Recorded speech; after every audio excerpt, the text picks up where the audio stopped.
Hello, everybody. Welcome. The biggest show of the year. We like to say the Word of the Year episode. We've got a great panel of six linguists from all over the world, although mostly not today. We couldn't get anybody from Australia this time, unfortunately, and our UK person's actually in New York.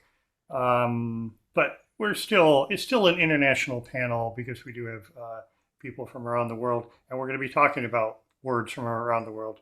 Uh, uh, all these six panelists you're familiar with. They've been Word of the Year panelists before. I'm going to quickly introduce them, and then we'll jump into all the slop we have to look over. Peter Sokolowski, we just had on the show in October, I think, to talk about Merriam-Webster's new 12th edition of the Collegiate Dictionary. Incidentally, I bought 6 copies as Christmas presents of the Collegiate. I don't have my own yet, but I'm certainly planning to. And then we have Fiona McPherson coming to us from Germany, representing Oxford's Dictionaries. So she's 6 hours ahead of us. Thank you very much for that. Also from the future, Lynne Murphy. And Lynne, I'm so sorry. I have always been careful to type the E in your name, and I saw in the intro slides that I left off the E. Very sorry. But Lynne, from her base in southern England, monitors Word of the Year voting from all over the world. She's a linguistics professor at the University of Sussex, editor of Dictionaries, the Journal of the Dictionary Society of North America. And then we have the two Kellys, John Kelly of the Mashed Radish blog, formerly of dictionary.com, and Kelly Wright, linguist at the University of Wisconsin, who keeps an eye on new words for the American Dialect Society. And finally, Ben Zimmer, our consummate go-to for everything word-related. We've lost count to the number of times Ben has been on the show. I think it's in double digits now. And Ben is also with the American Dialect Society. What's your Word of the Year title with the American Dialect Society? Chair of the New Words Committee is Okay. the title that I have for that. All right. Yeah. It sounds like the committee that allows new words to the lay folks, I suppose. But anyway, so the thing that I found interesting about Words of the Year voting, it's at its heart, it's partly a PR thing for dictionaries to sort of get the press out. But they typically don't pick the same word. They typically pick different words, which suggests that most of them are picking the wrong word if you're looking for the one word that defines the year. But this year there's agreement on many words that are AI related. And a word that particularly has floated to the top is slop. Merriam-Webster, the American Dialect Society, both picked slop as the word of the year. It was also chosen by Lane Green, writing for the Economist magazine, and Australia's Macquarie Dictionary chose AI slop. So let's start with slop. We'll muddle our way. We'll work our way through slop, and then we'll get to some of the other words. But Peter, can we start with you? Why did Merriam-Webster choose slop? Sure. It just occurs to me too that this confluence that several, that especially ADS and Merriam-Webster chose the same word. It reminds me of 2020 when there was no disputing the word was pandemic, and that was a word that many dictionaries chose and presented. Either pandemic or COVID, I And guess. COVID, right. And COVID, which was then a brand new entry in the dictionary, of course. But it just made me think, well, I guess we have a pandemic of slop now. But and honestly, I'll be more interested to hear what Ben and Kelly have to say about that American Dialect Society decision, because that's really interesting to me. This is unusual because it's a word that was just entered as a definition. That is to say, it's a new sense of an existing word, of course, slop. And it was newly entered as part of the updates that also included the new print edition of the Collegiate Dictionary, the 12th Collegiate Dictionary, which I happen to have right here. So it's in there. And it is indeed, and so that's an interesting contrast too, because I like to draw the, and there was you might have seen an online video, a very funny 30-second video, contrasting large language models and artificial intelligence with a book that you can hold in your hands, and it's a traditional form that we trust. It does have nostalgia, but a dictionary, as my mentor and former president John Morse used to say, the Collegiate Dictionary is itself a pretty good piece of technology. With the thumb tabs, you can open it and find a word in 5 or 6 seconds. It never is unplugged. Of course, you don't depend on your Wi-Fi. So there's that. But it's interesting. The only point, and I guess I'll make 2 points, one about its selection and another about the word itself. First of all, this is, with a large body of evidence, and an ever-growing body of evidence, that is to say, the cumulated lookups at Merriam-Webster.com, we find fewer of the big leaps, the big standout words, like we did with pandemic, or vaccine was another good example. And it reminds me of evolution. Honestly, I've been looking at this since we've been looking at this. And at the very beginning, we saw these words that were striking: democracy and integrity, that were the first couple of words of the year at Merriam-Webster.com. And then we recognized it took time to recognize that body of evidence showed us that, in fact, those are words that are looked up all day, every year, that they told us less about 2003 and 2004 than they did about what sends people to the dictionary on a daily basis. And notably, and most generally, words of Greek and Latin roots, like integrity and democracy, words that have abstract meanings like integrity and democracy, and notably all of the isms, and we'll get to that as well. And so in the case of slop, it was a word that clearly was being looked up for its new sense, because it was looked up. It was a word that had never had any traction or traffic just a couple of years ago, and so that is really the sort of tide that rose and lifted all the boats this year. We could see that the interest in this word was clearly connected to the news. And there's a second piece to this, and Ben will smile, because this is the note that I hit all the time, and John, you'll smile too, because it's about etymology, which is to say, this is one of those Anglo-Saxon monosyllabic words that imparts a moral judgment. If English speakers call this word slop, we're actually making the determination that it's something that's undesirable, that it's dirty, that it's ungood. Think of those words: mud, dirt, crap, whatever you want to add to it. When English speakers want to compliment something, we use those Latin words like pristine or impeccable or superb. But when we want to make a moral value that something is of less desirability, then we'll always use one of those old English words, one of those monosyllabic words. And I find that to be maybe the most interesting thing about this term, because the imagery that we used in our jokey video for AI was that glossy, shiny, silvery kind of notes that we associate with computer technology and with video that's too slick. And here's a word that comes from the mud, from what we feed pigs, from waste. And so what I also notice is that, we've needed in English a new vocabulary for lying and for deception. And this technology is a piece of that. Think of the words that we have: gaslighting, which was one of our words of the year, which is a kind of lying; deep fake itself, of course; and catfishing, fishing, and trolling. We've required, or the technology that we've invented has required us to have a new vocabulary for lying and deception. This is another one of those words. We are being taught that we can't believe what we see with our own eyes. And to me, that means that we value authenticity all the more.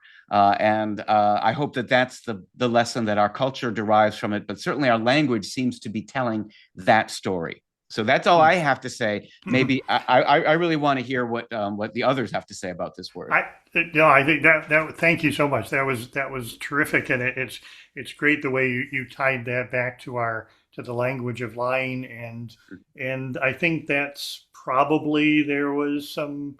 It was fitting for the year. It was kind of a sloppy year in some ways, and that's great.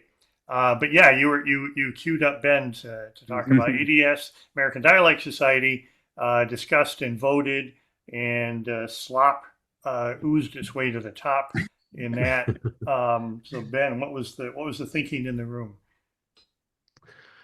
Well, first of all, Kelly and I can speak to the fact that slop has emerged not just in 2025, but 2024. It was already nominated in the form of AI slop in Hmm. our digital word of the year for 2024. It lost out to brain rot in that year where brain rot sort of became prominent. But it was certainly on people's radar as this emerging term. But in that fixed expression AI slop, which you mentioned, Macquarie Dictionary, chose that as their 2025 word of the year. So what was interesting right away, and this I think this came through in the starting with the data that Kelly was collecting, which she can speak on about soliciting nominations from the public, and just anybody who's interested in Word of the Year can, use a Google form to do that. And so we start seeing the picture of the things that people are interested in. And it was clear that slop on its own, what you didn't need the AI anymore. You just say slop, people know what you're talking about, generally speaking. So the idea of this sort of low quality, low effort work that seems to like flood the internet, thanks to generative AI, was just simply called slop, and that's all you had to say. But then it was also interesting for the linguists and language scholars assembled, that this was productive in various ways. It could be used as a combining form, and I think that Merriam-Webster also identified that. So we have things like work slop, friend slop. They're just lots of things that are sort of like blank slop. Really, anything can sort of fill the blank of that if you're describing different varieties of slop these days. Typically AI generated, but often kind of extended from that image to just things that are kind of, appearing in abundance and very low quality that you have to slog your way through. And so there's this slopification, you might call it. Recalling our choice of enshittification just Yeah. just a couple of years ago, that people are coming to grips with this sort of prevalence of AI, this kind of the distrust that's immediately engendered when you come across a text or image and think, what is this? What am I even looking at right here? Is there a human behind this or not? Perhaps notably a winner of another category. I think Kelly was it most useful, something nominated by Nicole Holiday, which that's AI, as Yeah. sort of the new way to say fake news. You just say that's AI. Hmm. So Ben, that I'll jump in there. yeah, go ahead. Linguists love data, so I've been Yeah. listening in my seventh and eighth graders what they're saying, and they'll get time on the wall jokingly if they say 6, 7 now. It's sort of a lunchtime attention, but they do say that's AI to Hmm. mean fake in general. Yeah. There And you an go. interesting one I'm hearing too is don't give me any AI explanations, which is just cut to the gist. I Oh. don't want all of this stuff, which is an Hmm. interesting one too. So Nicole Holiday was spot on to say that's AI because the kids, they're using it for fake for sure. Kelly, do you want to just talk about our whole process of sort of gathering the nominations and what we learned from that? Sure, yeah, it was a good year. We had more individual lexemes nominated than ever, 946 Wow. individual lexemes total, which is very exciting. Zipf's law always applies, so that has a very long tail with lots of words that are only nominated once, but they're all really informative and fun. So I'm glad that we had a lot of participation this year. We definitely had a handful of digital words. But I do think that this one is particularly interesting because we really did cover it. Last year we have this wonderful definition from Nancy Friedman and in our treatment of it, and it won its category, but we see it again, and it's taken on a bit of a new meaning. It's expanded quite a bit in the last 12 months. So I'm glad that it's sticking around, and it's a good reminder that words are not only prevalent for one human year, right? That they have certain peaks, and we may be riding a wave with this one because it seems particularly productive. We get things like slop punk and friend slop and other stuff. So it's interesting. One that was also at the top was like AI psychosis, which I think, goes hand in hand with this idea of marking things as fake, introducing a new pejorative into the language along with clanker for like an entire group, race, set of tools that we may or may not be here yet, but we're anticipating not only interacting with them, but also feeling negatively about them and warning ourselves against the things that they produce. So it's quite telling. Yeah, it was a good process, and we had lots of participation. Maybe you can circle back to me when we talk about political words of the year. Sure. Oh, definitely. But talk a little bit about the process. So it's often there's often Yeah, spirited debate. there What were is. what were the other possibilities for word of the year? The other nominees? At the very end, we had a runoff with rage bait. It's actually Hmm. quite interesting how aligned we were with some of the other mainstream dictionaries this year. Every once in a while, someone from the floor will take us into a lexical area we weren't anticipating being. But this year, everything seemed kind of very down the road. It was really, yeah, rage bait. I think we talked a lot about Doge. We talked a lot about 6-7 came up. 6, 7. That was the main debate from the floor with even very Yeah. young people. Those Yes. those children were probably 10 or and We had, 11 or yeah, we had a couple of I think they were fifth graders, and they were yeah. twin girls who both got up to the mic and gave like a point counterpoint on 6-7, Yeah. and it was fascinating. It was Oh just The my like first gosh. one was Gen like, Alpha it's over, speaks, we don't use it. And the next one was like, I actually like it. Like, it's not that but it was a bad. yeah, it was a great reminder that like we shouldn't just talk about these generations as these like monolithic entities or whatever. Yeah. It's like these are twins, and they have very different opinions about the merits of 6-7. So that was great to see. It was really That's nice. great. So that was our most heated debate in the room of whether it would be nominated and or win, and what it meant and how people felt about it and if it was still alive or not, which is kind of the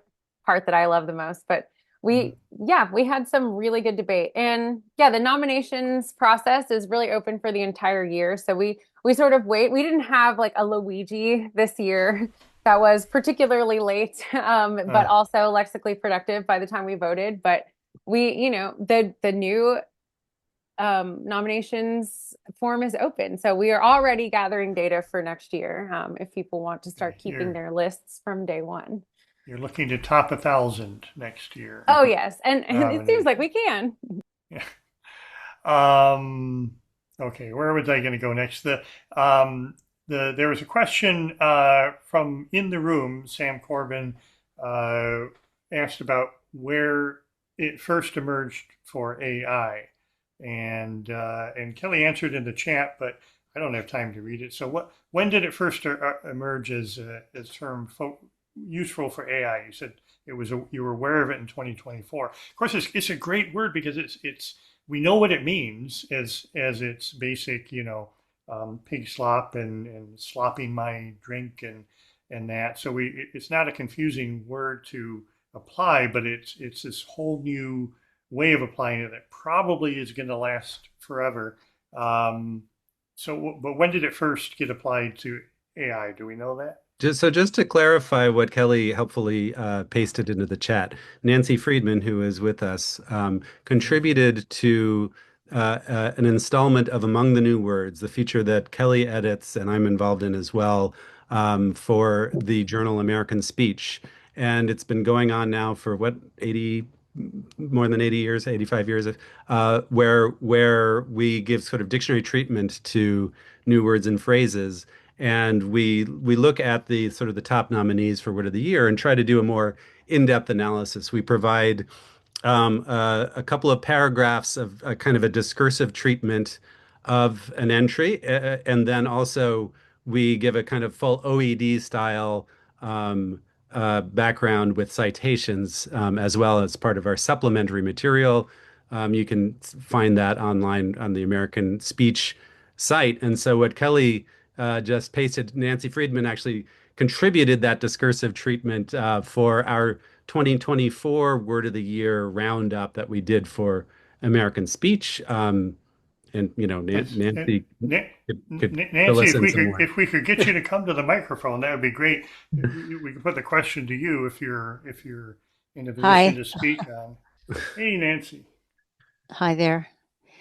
So 2022 is what we had for that last year 2022. in my write-up.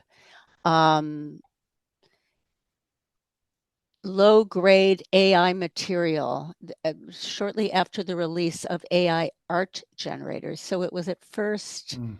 and I think still largely, maybe someone else can comment. A lot of it is related to art, AI quote art unquote. The six-fingered Yeah. people and the Pope outfit. Yeah. Yeah, it's interesting how, we often think of just the text that we're overwhelmed with, but a lot of the sort of terms of art in AI are actually coming out of generated images and what the terms that people are using for that. In fact, hallucination originally referred to images rather than text and was sort of then applied to these sort of synthetic texts, these sort of fabrications. So it's interesting to see that kind of move with slop as well.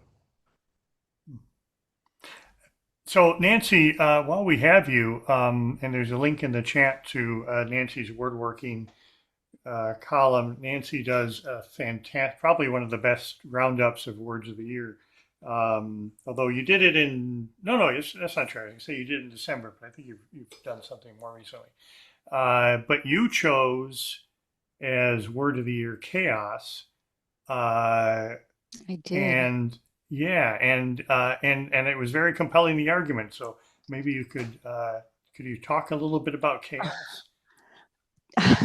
I just saw it again in the New York Times on Sunday in a big piece predicting in the opinion section about the year ahead. More chaos is coming. So maybe it'll be word of the year for 2026. Don't jinx it. I don't know. It was just everywhere. I started becoming aware of it. I saw a lot of it while I live in the Bay Area. There was a lot of it in reference to the many, many, many AI billboards I see, billboards for AI companies promising to rectify or counter the chaos Oh, wow. wrought by other AI, I guess. And there was chaos in Brazil. There was chaos at Trader Joe's. There was chaos, of course, because of tariffs, a lot of chaos caused by tariffs. And other Trump administration caused chaoses in the healthcare field, in foreign policy, economics. And then there were two different movies that were called Chaos Theory. There was a very interesting series called Chaos, spelled with a K, that actually took place on Olympus with Zeus and all the gods. And so it was just very much out there. It seemed like maybe slop was just a symptom of the chaos. And Lynne Murphy, we're you meant I don't want to keep reacting to the chat because people on video and watching this later won't see the chat. But you said that it was the summer of chaos. Well, that was just a very, very funny article in Vice about British social media personalities and how American consumption of British personalities is now less Downton Abbey and more shameless, Oh. very much down market, and people who just don't have their lives together, So, well, chaos certainly resonates, and we're jumping around, which is great. It's fun. because we never know where we'll end up or where we'll go next. But another thing that I think was interesting about the selection this year was the lack of political stuff. Chaos certainly is political. Slop, I think Peter made the point that even slop can be sort of political in that it's the dealing with what's truth and what's not. But John Kelly has been looking at etymologies. Great, subscribe to his Mashed Radish blog, and he chose etymology of the year this year, and for that he chose fascism. John, what led you to fascism? I mean, sorry, look around. Right. I mean, look around. Yeah. I went there.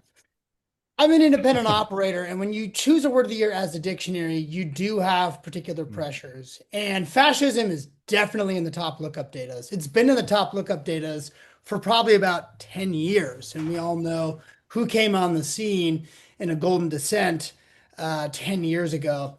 When you choose a word like fascism as word of the years, though, you're going to get bristling. You're going to get CEOs going, are we alienating any audience? But it's really more about, are we going to draw attention away from what we do as a dictionary at a time when dictionaries are always threatened? Because it's going to be perceived as politicized. So you're going to let down two groups. If you choose something that's political, you're going to let down and you're going to anger a vocal minority, and your team is going to be spending a lot of time defending this word. But you're also going to be letting down probably a lot of the people who are in this room, people who look to the word of the year, not for linguistic data, but for some sort of emotional statement about what life was like in 2025. And so I'm an independent operator now, and I felt like it was time to put forth fascism as the word of the year. I appreciate everyone's indulgence. I frame it as an etymology of the year because my blog is about word origins, but it's a word of the year, and then I give it kind of my etymological slant. And there's a lot of interesting things you can learn about the history of the word. So it does have its bearing, as history does. But I chose it for a few reasons. I chose it because it is in the data. It's absolutely in top lookup data, but it's hard for dictionaries to choose that. I think it meets the gravity of the moment. I really think it meets the gravity of the moment. And I think people do look for dictionaries to do that. And therefore, I think it's a powerful thing that dictionaries can do. And I think it's definitely top of mind and top of emotions. Nancy saw chaos across headlines. Newspapers and online media might not put fascism in headlines as much, but if you do any searches of social media, you're going to be seeing that word debated one way or the other. And so what I did is I went, all right, am I just being woke and choosing fascism and trying to get clicks? By the way, you don't get a lot of clicks for an etymology blog, so this is not a click game. I went to dictionaries and I looked up all of their definitions of fascism. I went to Merriam-Webster. I went to the Oxford English Dictionary, of course. And I went to Moore, Collins, Cambridge, and I went, you know what? When I look at these definitions, what I'm seeing around me, what we're all living through, it kind of fits the bill. So I used the dictionary to verify what we're seeing around us. And that was kind of a scary moment. As for the origin of the word, it has a fascinating history. Many of you might know it. It's first recorded in English, 1921, via the Italian fascismo. And it comes from this Italian word fascia, which meant group. And originally that was a political group. Back in the late 1800s in Sicily, there were these groups, fascii in the plural, and they were workers' groups. Over time, they became more right-leaning. They became more nationalistic. And this character, Mussolini, began organizing them. And he organized them all the way to his ascendancy in the power in 1922. And he called his larger group the National Fascist Party. This Italian word fascio, meaning group, is an outgrowth of an older term meaning bundle, like a bundle of paper or a bundle of wheat. It does come from the Latin fascis, which also meant bundle, but in the plural, it referred to that symbol of supreme authority, which is the rods gathered around an axe. back in the day, back in the ancient Roman day, early on, that would have been an execution tool. That would have been a capital punishment tool. And then over time, as the Roman government became more organized, various people of various positions had various fasces. And if you were emperor, you had a lot of them, and you had people called lictors carrying them around. And it became a symbol of power, absolute power in Rome. So Mussolini, he gets into power. The fascism there is a callback to those groups, but he also felt that their right to rule was grounded in ancient Rome, and that symbol was tied into a kind of Italian nationalism and what became fascism later. So that Roman symbol, the axe and the rods, the fasces, is related to it, but on a literal level, the fascio just kind of means group. And so it's interesting to see something like that symbol because you can go online now and you will see a lot of debate over, oh, this is a symbol on, the UK Independent Party right now, I believe, is using an iron cross that a lot of people are going, this looks like a Nazi symbol to me. Or people will debate tattoos that people have and they go, oh, wow, these skulls look like a Nazi symbol to me. And so dealing with the symbol of fascism, that axe right now is quite scarily relevant. And as many people note too, fascism is very aesthetic, right? It likes its imagery, it likes its dress, it likes its symbols. And so, yes, there's not really an etymology of the year. There's not some dude somewhere. And if there was somebody, it would probably be Anatoly Lieberman going, I found a new etymology that, encapsulates 2025. I will say, though, that speaking of slop, Doug Harper, everyone's favorite at the online etymology dictionary, he did publish a dead word of the year. So he saw that a lot of people were going to his great site, etymonline.com, to look up slop, and they weren't finding, the sense that Peter was talking about before. So he used that to talk about an old use of slop, which was a loose outer garment or so. But anyways, I chose fascism because as an independent operator, how can you not? Well, you mentioned it. Not you see it more. You see chaos more in headlines. I tell you, somebody used to write headlines. Chaos is a much better word than fascism because it just fits better in those one-column headlines. But also, fascism, I think, it has such a strong connotation, and I think that there's a little bit of we're afraid to use it because we sound like we're going too far, taking the word too far, but when really sometimes it maybe applies, and I think that's precisely the point. I think your comment there reveals something to us. We're hesitant to use a word like fascism because on the word level, we are afraid that we have crossed some sort of Rubicon. So what we're seeing around us in the world politically, militarily, it's still being negotiated, debated on a word level, quite literally on a lexical level. So that hesitation tells us something about the power that a word of the year can have. Yeah. So was this on, did fascism as a word come up with American Dialect Society? Was it on Merriam-Webster's radar, Oxford's radar? I'll very quickly answer. I mean, John's exactly right. Of course, the word is very high in the lookups. Anyone who sees our little tool of the top 10 lookups at any given moment, which shows funny things that we might talk about later, also shows a lot of word quiz game answers, which is kind of a new phenomenon. But fascism is always very high. Of course, it is a hard word to spell, and it's also one of the isms. So feminism, socialism, especially, are the other two that are high in the lookups. Basically, part of the problem is for us, it could have been among our top 10. It's just that it was looked up a whole lot last year also. In other words, this is a word that has moved up and is staying there. And so, John, every point that John made is correct. Okay, interesting.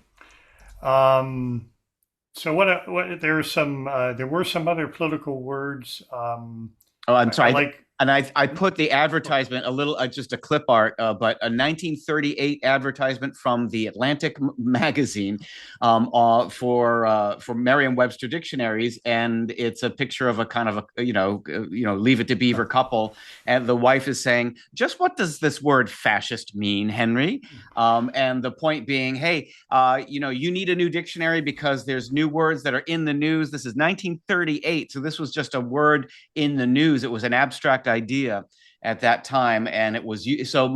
It is an interesting piece of kind of history to see that this word has been the focus of curiosity and leads people to the dictionary, and it has done for more than 80 years. Mm-hmm. Okay. So there are some other political words there. I like. I know political oligarchy is a favorite of mine. The Collins Dictionary in the UK chose that. I think was that on the ADS. We had broligarchy considered in 2024 in our Yeah. political words, and Mm. Kelly, this year we had trolligarchy as one of We the had words that, trolligarchy yeah. and a couple other oligarchies, and also like geopolitical power thruple, which was from earlier in the year when Elon was closer into the White House. We also got fasci, so it's like fascist, but it's like fasci, which I do think people are saying, like John was mentioning about symbols, like talking about how someone is dressed or where they're out. It's like, ooh, Or their he's haircut. or their haircut, like it's a little fashy. Do you know? Like Oh, it's yeah. so yeah. So it's like fascist, but you soften it, which is also part of what we've been seeing these younger generations do with language when they're coming up with words like the pandemic more, right? So it's an ongoing trend. So that's exciting. We also had a couple others that did well, like Amfifa, which is like people dressing up in inflatable costumes and going to protest. A lot of them were frogs, or at least originally frogs, and now I think any From inflatable is fair game. Amphibian and Antifa. And Antifa put Yeah. together. We also had, a few nominations for things like Freedom Flotilla. We also got No Kings, which was the American Name Society's word of the year. So, other than another handful of hapaxes, and a couple that are crude, but politically related, that this year had a lot to do with non-consensual activities. So a lot of those were recognized in our list as well, but didn't make it all the way up into the nominations. And Kelly mentioned Doge as a verb.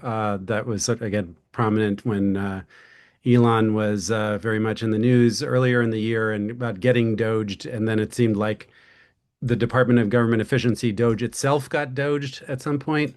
But then the overall winner for the political word of the year for American Dialect Society was actually icy conditions, in which we defined it as coded phrase alerting that ice has been spotted in a neighborhood, referring to that as icy conditions. Obviously, just given the current climate and everything that was going on and what was weighing on people's minds uh, with Minneapolis and elsewhere, even though that's a 2026 story, I suppose, for the folks who were voting on this, that was, there was a lot of discussion about ICE. There was even a nomination for the sort of the three short whistles as a sort of a signal to that again ICE is in the area, as a kind of a semiotic bit that not an actual lexical item, but just the way that we're communicating in various ways to alert our friends and neighbors about the threat of ICE. Mm-hmm. Mm-hmm.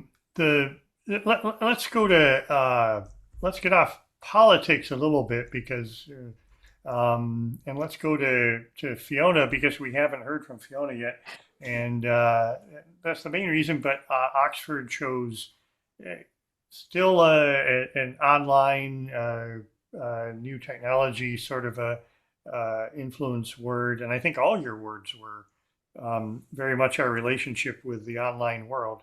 But rage bait was the chosen one.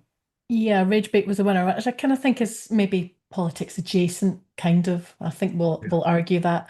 I probably should start off by saying that slop, just to continue that conversation, was on our shortlist last year, and parasocial, which I think it was Cambridge who chose that. That was on our shortlist a Yeah, couple of Cambridge. years ago, and I think that's really interesting because, as we always say, a word of the year doesn't have to have staying power. But I think the fact that we're seeing these words kind of carrying on and shows that these are ones which I think have got quite a cultural imprint. So they are examples of ones that are kind of hanging around. But this year, yeah, as you said, Rage Bait was the one that won for us. And I think when we're choosing our word of the year, we're looking to our corpus of, which is, I think, 30 billion words and counting at the moment. And we're looking to see ones, it's not based on lookups in a dictionary, we're looking to our corpus to see over the last 12 months which words have seen a significant increase from the year before or even previous years. And that's how we got the words for our shortlist. So we had aura farming, biohack, and then rage bait. And I think rage bait was the one that showed the biggest increase. It was a threefold one from the year before. And I think that's because, whether it be social media algorithms, polarizing headlines, it's kind of become shorthand for that content that's, there to elicit anger by being deliberately frustrating, deliberately offensive, or trying to divide us in some kind of way. And, we've touched on it already tonight. The 2025 news cycle really is dominated by whether that's performative politics, unrest in society, regulations around tech, debates rather around tech regulation, concerns over digital well-being. I think the rise that we saw in the use of rage bait really signals a kind of deeper shift in how we're talking about attention, engagement, and even ethics online. And, there could be a slight political thing. It could even maybe be seen as a distraction technique because it's sometimes where we're seeing it used maybe in politics. And that strategy of flooding the zone with something that people will get angry about, but they won't necessarily notice the important stuff. But I think the whole fact that we saw the increase in use of rage bait, it really shows that we're aware of the cynical manipulation of our online lives. I mean, I certainly am. It was what I like about Word of the Year is it's a chance for us to just decide whether we like a word or maybe don't like a word. In everyday work, it's all about, can we find evidence? Are we going to put these words into our dictionaries? And we don't really think about words on that kind of base level as to whether we like this term or not. But Word of the Year is the time when we can do that. It was definitely my favourite, although I always wait to say before the public vote happens, just in case, I influence the vote in some kind of way. But you never know which way the public will go. But the fact that I think it was a runaway winner in our public vote as well shows that I think it's relatable. People are recognising it. And it's funny to think of, there are two, rage and bait. I mean, there was a slight rage bait in it being two words because, as some of you will obviously know, quite often that annoys people because they think it's not one word. So maybe it could be seen as a subtle kind of rage bait on Oxford's part. But it's two words coming together. Both words go back to Middle English times, but they're coming together in a way that's telling us something about the world that, if not all of us, certainly a really large proportion of us, we're recognizing it in the world around us. Although we've seen this threefold increase in the last year, when we did some research around it, it does go back a little bit earlier. I mean, it's not quite brain rot. We're not getting it back into the 1800s. But we found an example in 2002 where it was used in a Usenet news group. But it was talking about somebody driving slowly in order to antagonize somebody else who was driving. So there could be a road rage element there. And then we found an example in 1999 of the form rage baiting. So it's talking about a documentary, and the documentary maker was being subject to some provocation in it. So both of these are talking about, I suppose, real life examples of provocation rather than online interactions. But it's this narrowing in meaning, I suppose, to talk about specifically online things to annoy us. That's probably what has informed the the increase in usage of the last year, and which led it to be something which everybody, well, the majority of the voting public went for. But I mean, as we all know, those lexicographers amongst us, I mean, bait itself is a pretty productive suffix in English. I mean, Yeah. we've got an entry just for that in OED for that being put together with other things. So rage bait really is kind of carrying on that tradition, whether it be, I don't know, we've got love bait, nostalgia bait, vanity bait, sympathy bait, Oscar bait. We have an entry for that. So I kind of think of it as it's saying something definitely about the world that we're experiencing now, but carrying on that long tradition which started back in the 1800s. I'm less familiar with the other. There were three words that Oxford chose. The other two, I'm less familiar with aura farming and biohack. And I wonder if those are maybe more prevalent in other parts of the world than in the U.S. Yeah, that could be the case. I mean, there were ones. I think biohack probably more than aura farming. I was more familiar with. I think those were less familiar, certainly to me, than rage bait and possibly the voting public. Then, given the way that it went, but we did see an increase in usage in both of them. I mean, aura farming sort of makes. I kind of like the idea of this cultivating or attempt to cultivate an impressive or charismatic persona. I mean, that's kind of what everybody's been doing, trying to be cool for as long as they can remember. It's just that we've got a new way of talking about it now, and thanks to a more online life that most of us are leading. And biohack, yeah, that whole idea of attempting to improve your or optimize your physical or mental performance. And that can be from anything from diet or exercise routine to, well, shall we say, perhaps more invasive things. But yeah, I think for me, I think you never want to second guess what's going to win with something like this when you're involving the public. I probably didn't think a few years ago that Goblin mode, for example, would be quite None so of us did. popular. Well, yeah. So you're always surprised. You do not want to try and second guess. But I kind of wasn't all that surprised that Rage Bait was the runaway winner. Yeah. Well, hack is a great. I mean, hack has been around for a few years as also one of these words that morphed into one thing in terms of technology, and then it was applied to a bunch of other things. But that's a cool word. It Yeah. was, and I think somebody else had biohack, maybe Macquarie on their short list. Yeah, I think it was on someone's shortlist, and that kind of goes as well to. I mean, I always wonder what it would be like. I don't think I think those of us gathered here probably wouldn't mind if we all went for the same word, but I think maybe some of the marketing people might be a little bit less excited if that happened. Yeah.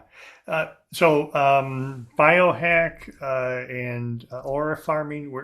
I'm curious for American Dialect Society and Merriam-Webster. Were those on the radar? I think we had Aura farming. various aura farming, aura Yeah. farmer, and various aura related terms of aura points and so far and so forth. Yeah.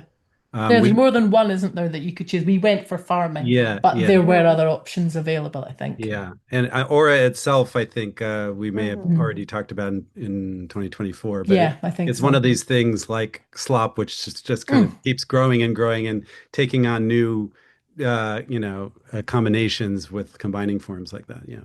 It's It's actually interesting too with surprising that, oh, sorry, go ahead. no, you go ahead, Kelly. Oh, it's surprising that biohack hasn't really shown up too much in those 946 lexemes. It's not one of them, but that word is mainstreaming, right? So it's interesting we'll see when it gets to us.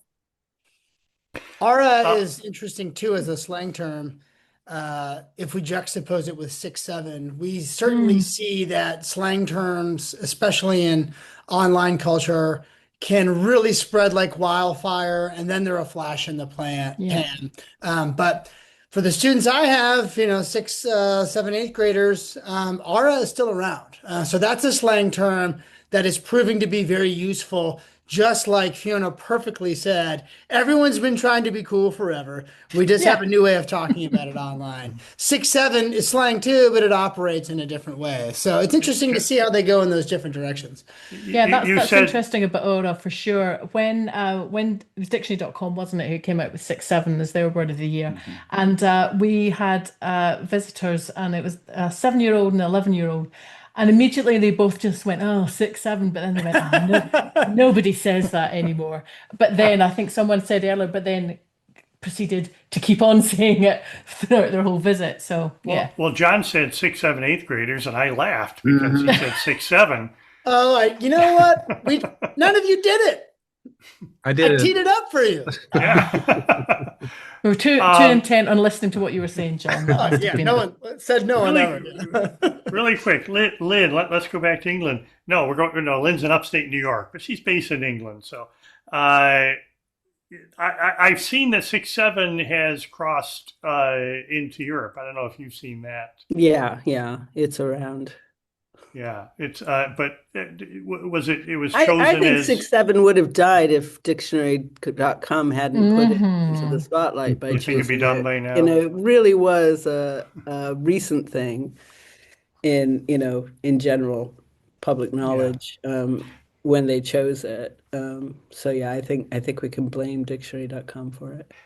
Did you do your crossover words of the year? I did my crossover words. So so I do transatlantic words of the year on the Separated by a Common Language blog. The UK to US word wasn't very 2025, but it was fiddly. It had been repeatedly nominated over years, and it continues to go up in American usage. So there was that, and then my American to British word of the year was Z, particularly because of the use of Gen Z, especially among Gen Z. So the letter is still by and large Z, but the generation is Z. So it's not, do you ever hear Gen Z, or is that just not? You do from older people who only know the word, from print, but the people in the generation who like to talk about themselves as a generation, they're definitely saying Z. Can I just, because I do watch the words around the world, can I just throw in one I think Please. people should look at? I mean, the politics thing, the thing that struck me during that conversation was how much the dialogue has shifted since the beginning of the year. So 3 international words of the year that I know of meant tariffs. And that, we're already past that in America, apparently. But it is something that's keeps still coming alive. up. Alive in many other parts of the world, and very American-based. But the one that I think everybody should look up is the Icelandic word of the year, which is Gjaldskylda. I'm going to put in a link. And the reason why this is it means payment required. And the reason why it's the word of the year is it's the sign, it's the headline on a lot of pay for parking places. So in all the beauty spots of Iceland, there are signs that say Gjaldskylda. So now there are all these tourists from elsewhere saying, look, I'm in Gjaldskylda. And so this is become a thing on Instagram, and the Icelandic people are apparently loving it. So that is your happy word of the year. That's great. Lynn, can I interject? Right. That collection of words of the year that you did from around the world was incredible. I do not know how you set up whatever alerts to get it, but it's still going. It's still going. So I just in the hour before we met up, I posted my 3rd Substack newsletter in a row, continuing the 2025 list. And I found out that the Bulgarian word of the year is only being announced on the 19th. So there will be a 4th newsletter that covers 2025 words of the year. Excellent. Really quick, we're not gonna get to everything. We're gonna leave everybody wanting more. I know I want more, but we do have one question from the room that I thought was great that I wanted to get to. We do. Yes, this question comes from Sam asking, why do we use words to mark time? John offered this idea of knowing where we were in 2025, but curious why we feel like this is such a helpful yardstick. So it started with the American Dialect Society. Yeah, that's right. And the American Dialect Society started doing it in 1990. And if you look through the words of the year for the various years, it is a bit of a time capsule going back to 1990 when the selection was Bush lips for insincere political rhetoric Famously. because George H.W. Bush went Uh-huh. back on his "Read My Lips, No New Taxes" pledge.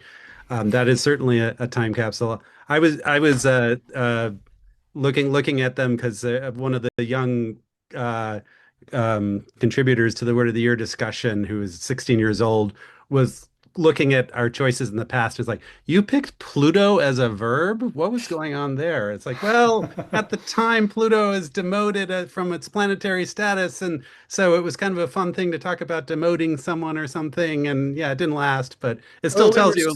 we were so young. Yes. So yeah, I mean it is interesting to sort of like look at these choices over the years, now that we've been doing it for so long and what it tells us about a particular time. Sometimes it's an obvious big story, whether it's like bailout or COVID or something like that. Other times we have quirkier choices, especially the American Dialect Society have quirkier choices that's just like what is of interest to linguists at that moment that might be actually something kind of morphologically interesting or grammatically interesting because being used more like a preposition and that sort of thing. Or a combination of linguistic and sociological factors at play, like singular they, for instance. And that tells us something about how language and society is kind of evolving over time, and we're like finding new ways to discuss things. But I mean, Peter with Merriam-Webster, Peter was talking about like how the just from lookup data you can see so much just about sort of public interest over the years, and that's reflected in their word of the year choices. Mhm. That would be a great place to end it, but I don't want to end before we ask Peter about this lake in Massachusetts. No, I've never said the word, although I'm happy to report that it's also known as Webster Lake. So Yeah. It's a bit not easier. a joke. You don't want to take a crack at it. The other thing is I've been there. Of course, it's about an hour from where I'm sitting. And there was an old, I don't know if it's still there. There was a kind of old roadhouse that had jazz there. And I remember going to that lake to hear music. It's interesting that also the word gerrymander, which appeared in our list, also a political term, weirdly and providentially, the original district that it referred to, which is the northeastern corner of Massachusetts, happens to be my home district, is where my parents still live. So I have planted my feet, touched grass, if you will, in several of the, which is completely unintentional. And I can end with one quick anecdote. I have a photograph. It's no longer possible to take this photograph. It used to be that if you took the exit to go to Worcester off the Massachusetts Turnpike, Route 90, going east to west, you would encounter a directional sign, one of those big green highway signs that had three cities on it, or three communities on it.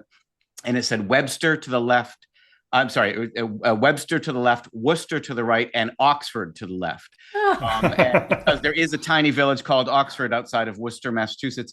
Webster, Massachusetts is also next to Worcester, Massachusetts. And Worcester, if you don't know, was the great lexicographer of the 19th century, other than Noah Webster. Yeah. And so it was the most lexicographical road sign in the English-speaking world. Just That's to lovely. Oh. just to explain its relevance for 2025, though, the name of that lake, the super long Lake Chargagog, etc., as you can see in the screenshot on John Kelly's post, was in the top lookups for Merriam-Webster day after day, week after week.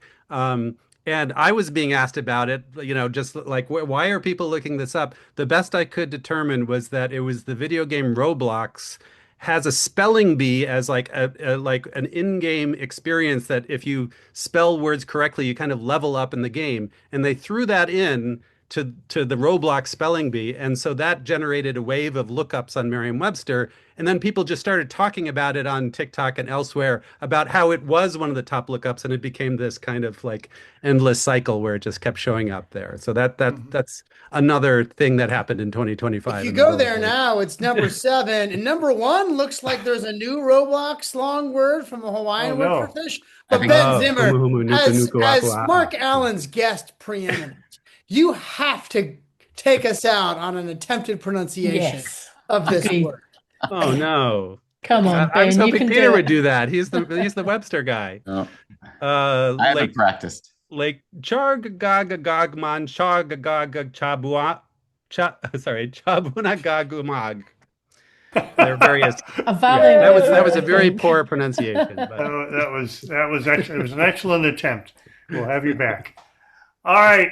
Thank you, everybody. It's been a great hour and a few minutes, and I appreciate all our panel. I appreciate the discussion. I appreciate all our guests. And so thank you very much, and we'll be back with another show. I believe next month. We haven't scheduled it yet, but we'll certainly let you know. Thank you very much, everybody. See you next time. Bye. Thank Bye. you. Thank you.